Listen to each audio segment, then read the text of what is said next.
اپنے رب کی بارگاہ میں دعا کرو عاجزی اور خاموشی کے ساتھ، بے شک وہ تجاوز کرنے والوں کو دوست نہیں رکھتا۔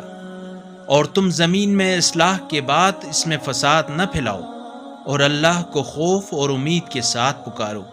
اللہ کی رحمت یقیناً نیکی کرنے والوں کے قریب ہے، اور وہی تو ہے جو ہواؤں کو خوشخبری کے طور پر اپنی رحمت کے آگے آگے بھیجتا ہے، یہاں تک کہ جب وہ ابر گراں کو اٹھا لیتی ہیں تو ہم انہیں کسی مردہ زمین کی طرف ہانک دیتے ہیں، پھر بادل سے میںہ برسا کر اس سے ہر طرح کے پھل پیدا کرتے ہیں۔ اسی طرح ہم مردوں کو بھی زمین سے نکالیں گے، شاید تم نصیحت حاصل کرو۔ اور پاکیزہ زمین میں سبزہ اپنے رب کے حکم سے نکلتا ہے، اور خراب زمین کی پیداوار بھی ناقص ہوتی ہے۔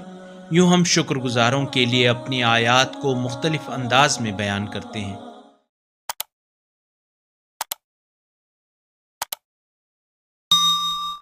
اللہ نور السماوات والارض، اللہ آسمانوں اور زمین کا نور ہے۔